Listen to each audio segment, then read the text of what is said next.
قرآن پاک کی ایک آیت کے مطابق جس میں اللہ رب العزت کی بارگاہ میں حضور اکرم صلی اللہ علیہ وسلم کا اپنی اس امت کو قرآن کو چھوڑنے کی شکایت کا ذکر ہے۔ مختلف احکام اور مختلف مسائل ذکر کیے جا چکے اور گزشتہ جمعے آپ کے سامنے آخر میں حرمت مصاحرت کے متعلق چند باتیں ذکر کی گئی تھیں۔ آج کا عنوان حرمت مصاحرت کی انہی چیزوں کے متعلق تفصیلی احکام کے حوالے سے ہے۔ اللہ تبارک و تعالیٰ نے مرد و عورت کو یعنی انسان کو جوڑوں کی صورت میں تخلیق فرمایا۔ مرد کے لیے اس کے جوڑے کو مکمل کرنے کے لیے ایک عورت کی تخلیق کی گئی اور نکاح یہ وہ ذریعہ رکھا گیا کہ جس کے سبب مرد و عورت کا ملاپ شرعی طور پر ممکن اور جائز ہو سکے۔ بغیر نکاح کے آپس میں ملنا اور وہ تمام تر چیزیں کرنا کہ جو شادی سے تعلق رکھتی ہیں یا نکاح کے بعد کے معاملات سے تعلق رکھتی ہیں، یہ انسان کا نہیں بلکہ جانوروں کا طریقہ ہے۔ انسان کو اللہ تعالیٰ نے چونکہ اشرف المخلوقات رکھا تو اللہ تعالیٰ نے اس کے لیے اصول، ضوابط، قوانین اور اس قسم کی کئی چیزیں اللہ تبارک و تعالیٰ نے اسے عطا فرمائی۔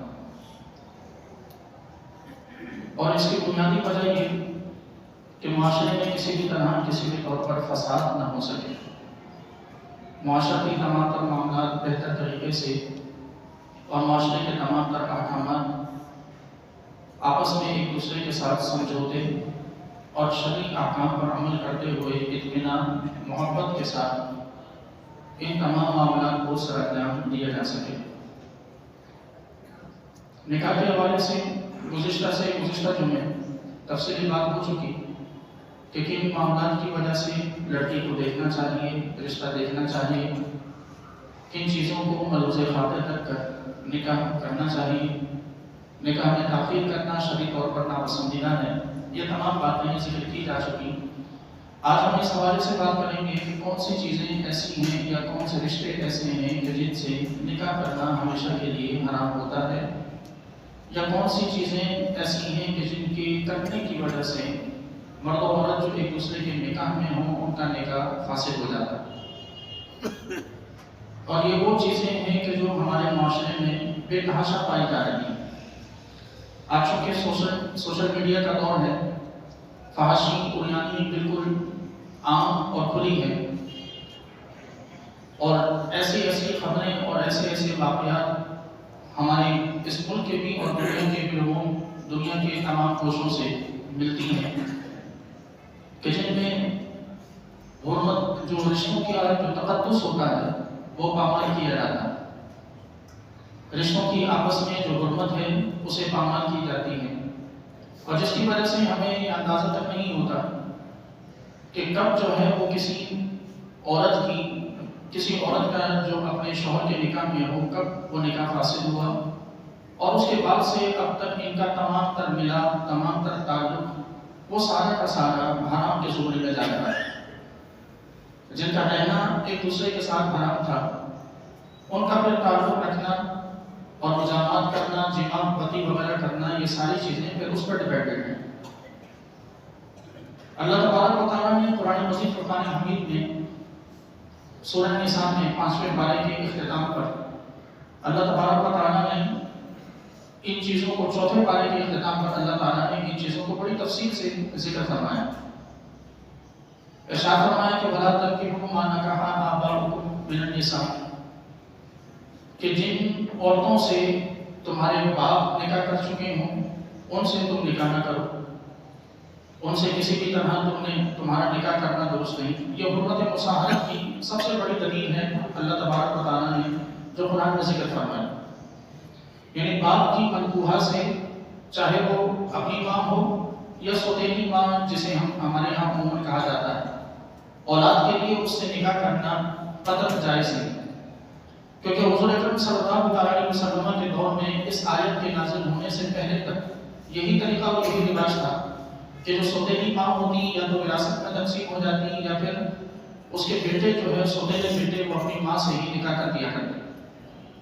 اللہ تبارک و تعالیٰ نے اس آیت کو نازل فرما کر اس چیز کو ختم فرما دیا۔ اب سب سے پہلے ہمیں اس تمام کی تفصیل میں جانے سے پہلے ہمیں مصاہرت جو شرعی زبان میں کہا جاتا ہے اس کا معنی سمجھنے کی ضرورت ہے۔ مصاہرت کہتے ہیں سسرال کو، یعنی سسرالی رشتہ، وہ چیز وہ رشتہ کہ جس کی وجہ سے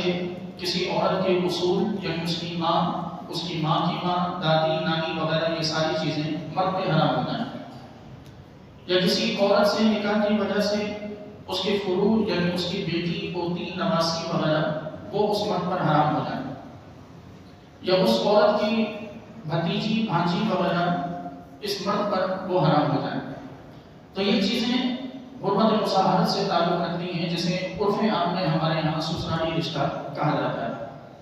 یہ بڑے نازک معاملات ہیں کہ جن میں آج ہمارے یہاں بے پردگی کی وجہ سے، عجیب و غریب قسم کے رسوم و رواج کی وجہ سے ان چیزوں میں معاشرہ بہت حد تک گرفتار بھی ہے اور عدم واقفیت کی وجہ سے گناہ گار بھی ہو رہا ہے۔ اللہ تبارک و تعالیٰ نے قرآن مجید میں جو آیت مبارکہ نازل فرمائی اس کے ضمن میں علماء کرام فرماتے ہیں کہ حرمت مصاہرت یعنی کسی عورت سے نکاح کرنے کی وجہ سے جو رشتہ حرام ہوتا ہے، جب کسی عورت سے نکاح کر دیا، اب چاہے اس عورت سے نکاح کے بعد رخصتی ہوئی ہو یا نہ ہوئی ہو،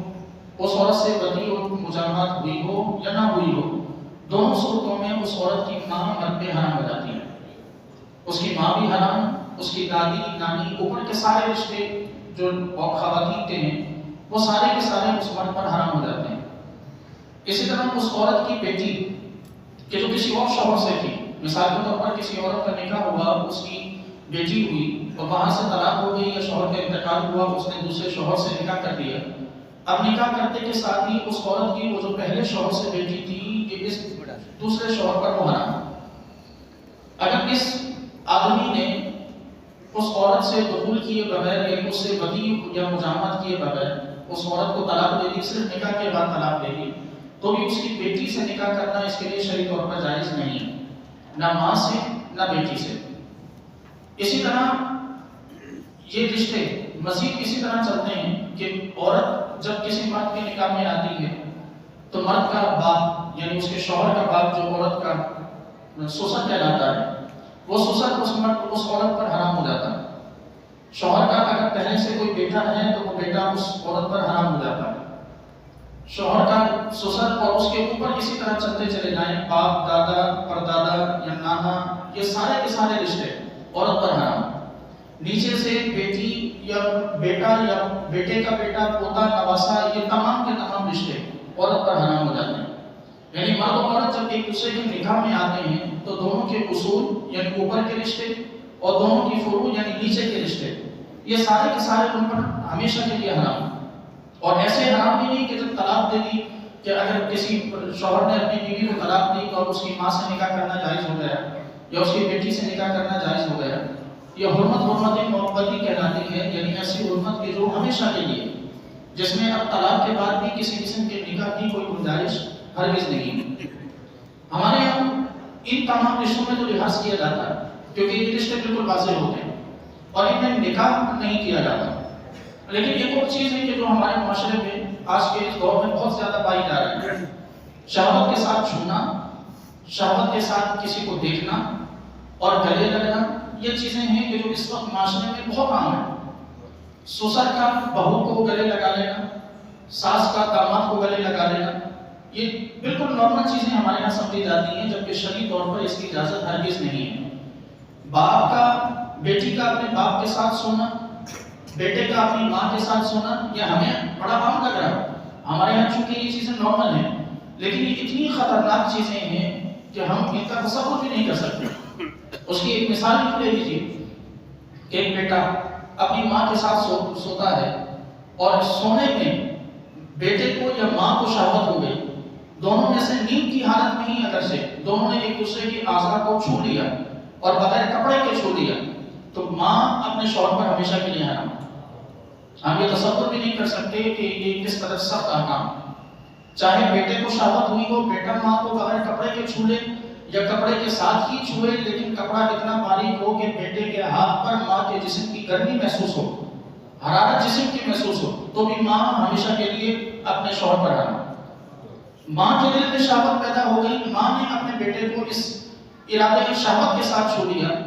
یا بغیر کپڑے کے چھوا یا کپڑے کے ساتھ چھوا، اور اس میں جسم کی حرارت ہاتھ میں محسوس ہو رہی ہو، یا جسم کے ساتھ جسم لگا ہوا ہو اور اس میں شہوت پیدا ہو جائے اور ایک دوسرے کی جسم کی گرمی محسوس ہو رہی ہو، تو ماں اسی وقت فوراً اپنے شوہر پر ہمیشہ کے لیے حرام ہو جاتی ہے. یہ اس طرح سب کہا. ہمارے یہاں اس چیز کو بالکل ایک معمولی اور نارمل سمجھا جاتا ہے. اسی طرح بیٹی اپنے باپ کے ساتھ سو رہی ہو اور وہاں نیند کی حالت میں ہی اگر کیوں نہ جاگتے ہوئے تو وہ ایک الگ معاملہ. نیند کی حالت میں بھی اگر ہم کہیں کہ نیند کی حالت میں بھی باپ نے اپنی بیٹی کو چھو لیا اور شہوت پیدا ہو گئی چھونے کی وجہ سے، تو اس باپ کی یعنی اس بیٹی کی جو ماں ہے، باپ کی جو بیوی ہے، وہ اس پر ہمیشہ کے لیے حرام ہو جاتی ہے. بیٹی نے اپنے باپ کو شہوت سے چھو لیا تو ماں باپ پر ہمیشہ کے لیے حرام ہو جاتی ہے. یہ اس قدر ایسے باریک اور نازک معاملات ہیں کہ جن میں آج ہمارا معاشرہ اس حد تک ملوث ہے کہ جہاں رشتوں کی قطعاً کوئی حرمت نہیں. ہم ان چیزوں کو بڑا نارمل لیتے ہیں. ہمارے یہاں یہ بڑا معمول ہے کہ باپ اپنی بیٹی باپ کے ساتھ لاڈلی ہے تو بیٹی باپ کے ساتھ سو رہی ہے، بیٹا ماں کا لاڈلا ہے تو بالغ ہونے کے بعد بھی ماں کے ساتھ سو رہا ہے. یہ سارے احکام بلوغت کے بعد کے ہیں اور اس میں کسی قسم کا کوئی شریعت یہ گنجائش نہیں دیتی کہ نیند کی حالت تھی یا غلطی سے ہو گیا یا اور کسی نے مجبور کر دیا، بلیک میل کوئی کر رہا تھا تو ہو گیا. ایسا ہرگز نہیں. اسی طرح داماد نے اپنی ساس کو شہوت کے ساتھ چھوا، یعنی گلے ملتے ہوئے بھی اگر شہوت پیدا ہو گئی اور جسم کی حرارت جسم سے محسوس ہو رہی ہو تو اس کی بیوی اس پر ہمیشہ کے لیے آنا. اور یہ کوئی ایسی حرمت بھی نہیں. میں پھر عرض کروں کہ کوئی ایسی حرمت نہیں کہ طلاق دینے کے بعد حلال ہو جائے گی یا کچھ مدت گزرنے کے بعد حلال ہو جائے گی. یہ ہمیشہ کے لیے حرمت والے معاملات ہیں جن میں کسی قسم کی شریعت کوئی گنجائش نہیں دیتی. اسی طرح ہمارے یہاں بوس و کنار بڑا عام ہے کہ ملتے وقت جو ہے وہ بوسہ دے دینا. اس بوسے میں بھی شریعت ہمیں روکتی اور ہمیں احتیاط کا حکم دیتی ہے. سسر اپنی بہو کا بوسہ لے رہا ہو، اگر ہونٹوں کا بوسہ لے لیا تو وہ بہو اس کے بیٹے پر ہمیشہ کے لیے حرام. ساس نے اپنے داماد کے ہونٹوں کا بوسہ لے لیا، بیٹی داماد پر ہمیشہ کے لیے حرام. یہ چیزیں آج ہمیں سیکھنے کی ضرورت ہے اور یہی وہ بنیادی چیز ہے کہ جس کی روز قیامت رسول اللہ صلی اللہ علیہ وسلم اللہ کے حضور اس امت کی شکایت فرمائیں گے کہ میری امت نے قرآن کو ترک کر دیا تھا، میری امت نے اس قرآن کو چھوڑ دیا تھا، اور قرآن کو چھوڑنے کی وجہ سے ہم کتنے حرام رشتوں میں مبتلا ہو جاتے ہیں، ہمیں اس کا احساس تک نہیں ہوتا ہے. ہمیں یہ ساری چیزیں بڑی عجیب و غریب قسم کی چیزیں لگتی ہیں. جب کہیں بیان کی جاتی ہیں یا سننے میں آتی ہیں تو ہمیں لگتا ہے کہ شریعت اتنی ایسے کیسے ہو سکتی ہے یا حکم اتنا سخت کیسے ہو سکتا ہے، لیکن اللہ نے قرآن میں اسی طرح احکام کو نازل فرمایا. اسی طرح آپ تھوڑا سا اور اس چیز میں دیکھ لیں کہ 9 سال کی لڑکی جسے ہمارے یہاں بچی سمجھا جاتا ہے، یہ 9 سال کی لڑکی، جب لڑکی کی عمر 9 سال ہو جائے تو یہ شرعی زبان میں راہب کہلاتی ہے. یعنی ایسی عمر کے جو اب بلوغت کے قریب ہے، کسی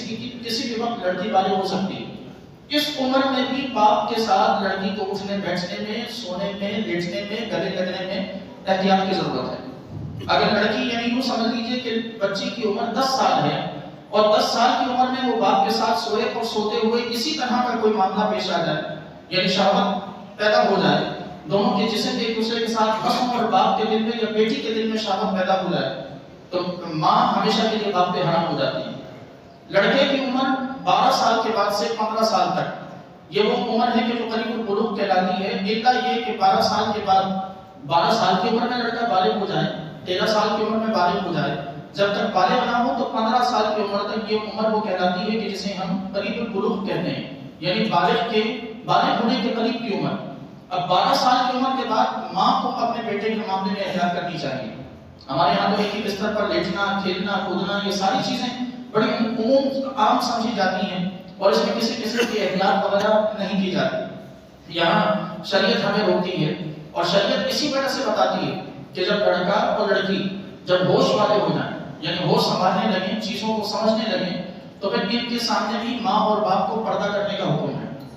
یعنی لڑکا اور لڑکی جب اس عمر کو پہنچے کہ وہ میاں بیوی کے تعلقات کو سمجھنے لگیں، ان چیزوں کو سمجھنے لگیں، تو ان سے پردہ کر کے ان کا بستر الگ رکھنے بلکہ ان کا کمرہ الگ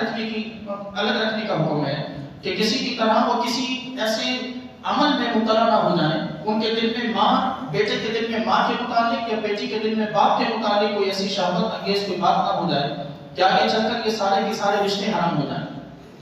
اسی طرح ہمارے ہاں ایک اور چیز جو سمجھی جاتی ہے وہ یہ کہ اگر کوئی کسی شخص کی جب نکاح یا شادی ہو تو اس کے بعد اس کی سالی اس کی بہن کہلاتی ہے. اور عرف عام میں ہمارے معاشرے میں کسی قسم کا کوئی پردہ یا کسی قسم کا کوئی ایسا حکم نہیں لگایا جاتا، کوئی احتیاط نہیں برتی جاتی. اور یہ کہا جاتا ہے کہ سالی تو بس بہن کی طرح ہوتی ہے، بہن کی طرح نہیں ہوتی. شریعت میں اسے سختی کے ساتھ منع کیا گیا. جس طرح آپ یوں سمجھ لیجیے کہ دیور کو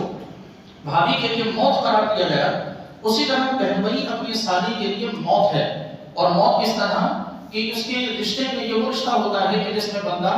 فری بھی ہوتا ہے، کھانے پینے میں، اٹھنے بیٹھنے میں، گھومنے پھرنے میں سالی ساتھ ہوتی ہیں. تو ان تمام چیزوں میں بھی حد درجہ احتیاط کی ضرورت ہے. اگر غلطی کے ساتھ یعنی جان بوجھ کر نہیں، اگر غلطی کے ساتھ سالی کے ساتھ زنا ہو گیا تو اس صورت میں عدت کے گزرنے تک بیوی شوہر پر حرام، بیوی کے قریب نہیں جا سکتے اگر غلطی سے ایسا ہوا. اور اگر جان بوجھ کر کیا تو پھر اس صورت میں کم از کم بیوی حرام تو نہیں، لیکن اس صورت میں جو گناہ ہے وہ گناہ اپنی جگہ باقی رہے گا.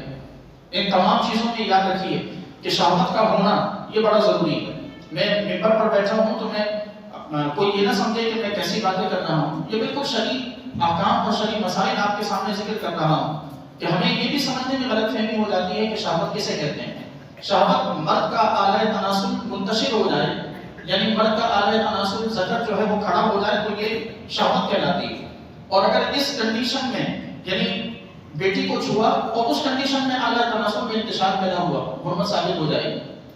ساس کو چھوا اور اسی چھونے میں اگر اعلی تناسل میں انتشار پیدا ہوا، شہوت پیدا ہوئی تو جو بیوی ہے وہ ہمیشہ کے لیے حرام ہو جاتی ہے. ساس نے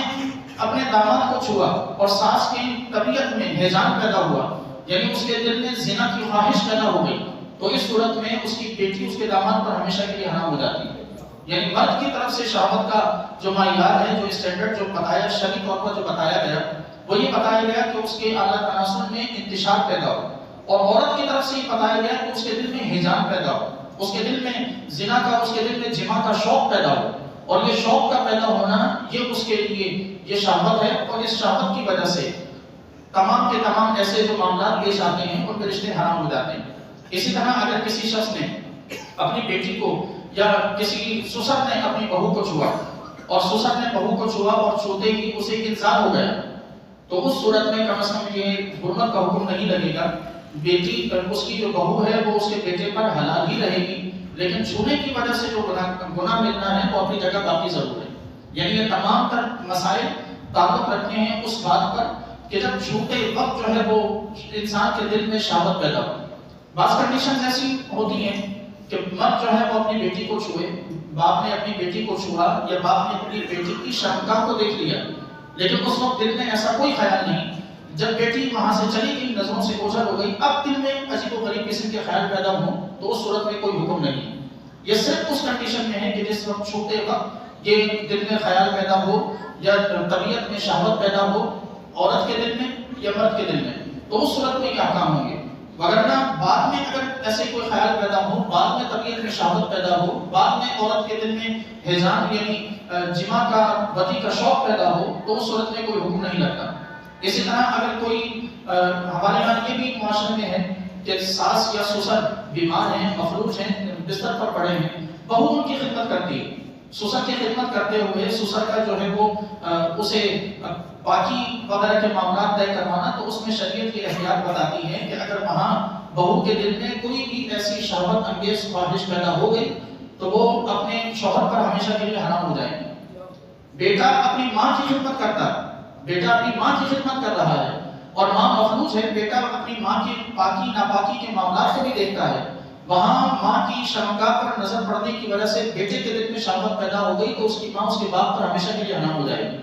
بیماری میں بھی قتل کسی قسم کی شریعت میں کوئی گنجائش نہیں ہے۔ یہاں شریعت یہ حکم ضرور دیتی ہے کہ ایسے معاملات میں کہ جب جو ہے وہ کسی مرد کے شرمگاہ کو چھونے کی ضرورت پیش آ جائے یا بیٹے کو اپنی ماں کی شرمگاہ کو صاف کرنے اور چھونے کی ضرورت پیش آ جائے تو وہاں کم از کم اپنی نظر کو دوسری طرف رکھنے کی کوشش کی جائے اور ہاتھوں پر کچھ ایسے دستانے پہن لیے جائیں کہ جس سے جسم کی حرارت اب ہاتھوں پر محسوس نہ ہو۔ تو اس صورت میں کم از کم یہ حکم نہیں لگے گا کہ کوئی کسی پر حرام ہو، یہ اس کی بہرحال شریعت میں اجازت دی گئی۔ تو یہ چند احکام ہیں، یہ میں نے آپ کے سامنے کل تفصیل نہیں ذکر کی، یہ وہاں چند باتیں آپ کے سامنے ذکر کی ہیں جن سے اندازہ لگا لیجیے کہ ہمارے معاشرے میں کس حد تک بگاڑ ہے، صرف اور صرف قرآن کو چھوڑنے کی وجہ سے، قرآن سے دور ہونے کی وجہ سے، دین کے احکام کو چھوڑنے کی وجہ سے، دین کے احکام کو ترک کرنے کی وجہ سے۔ اور اس چیز میں یہ ایک مشورہ سمجھ لیں یا نصیحت سمجھ لیں کہ اس چیز کے متعلق ضرور پڑھیں۔ یہ وہ چیز ہے کہ جو معاشرے میں بہت زیادہ عام ہے، بے پردگی کی وجہ سے، فحاشی عریانی کی وجہ سے۔ آج کل تو یہ اطلاعات بھی مل جاتی ہیں کہ باپ اور بیٹی ایک دوسرے کے ساتھ زنا میں مشغول ہیں، تو یہ شہوت کے ساتھ نظر کرنا یا چھونا یہ تو بہت آسان اور بہت معمولی چیز ہو گئی۔ آج کل بہن اور بھائی ایک دوسرے کے ساتھ زنا میں مشغول ہو جاتے ہیں، تو یہ باقی کی چیزیں اور باقی کی دیکھنا اور چھونا یہ تو بہت آسان چیزیں ہیں۔ تو کم از کم ان چیزوں کو ہم ضرور پڑھیں۔ میں ایک کتاب آپ کو ریکمنڈ کر دیتا ہوں کہ علامہ مفتی رفیق الحسنی صاحب دامت برکاتہ العالیہ کی ایک کتاب ہے رفیق العروسین۔ اس کتاب کا نام نوٹ کر لیجیے، یا آپ کو کہیں بھی یہ باہر مکتبے سے بھی مل جائے گی۔ اس کتاب کو ہر نوجوان کو چاہیے کہ اپنی شادی سے پہلے، اپنے نکاح سے پہلے اس کتاب کو پڑھیں، اور جن احباب نے نہیں پڑھا ہوا وہ شادی کے بعد بھی اس کتاب کو پڑھیں۔ اس کتاب میں یہ مکمل تفصیل کے ساتھ یہ احکام، نکاح کے احکام، نکاح کے دیگر تمام تر چیزیں، کن کن صورتوں میں نکاح ہوتا ہے، کون کون سی چیزیں ہیں جن سے نکاح نہیں ہوتا، یہ تمام کے تمام احکام اس کتاب میں موجود ہیں۔ خدا نہ قرآن کو ترک کرنے کی وجہ سے اپنے گھروں میں حرام کو نہ پھیلائیں، اپنے معاشرے میں حرام کو پھیلانے کا سبب نہ بنے۔ کوئی ایسا عمل ہم سے خدا نہ خاصہ سرزد ہو جائے کہ ہمارے یہاں بالعموم ان چیزوں کو بڑا دبا دیا جاتا ہے۔ باپ سے اگر کوئی ایسی غلطی ہو جائے کہ وہ بہو کے ساتھ انوالو ہو جائے تو دبا دیا جاتا ہے عزت کا معاملہ سمجھ کر، لیکن خدا تعالیٰ اس سے واقف ہے، رشتہ اس کے بعد بہرحال حرام ہو چکا ہے۔ ہمارے دبا دینے سے، بات کو چھپا دینے سے، بات کو ختم کر دینے سے شریعت ہمیں معاف نہیں کرے گی۔ خالق کائنات سے دعا ہے کہ پروردگار ہم سب کو مسائل دین کو سمجھنے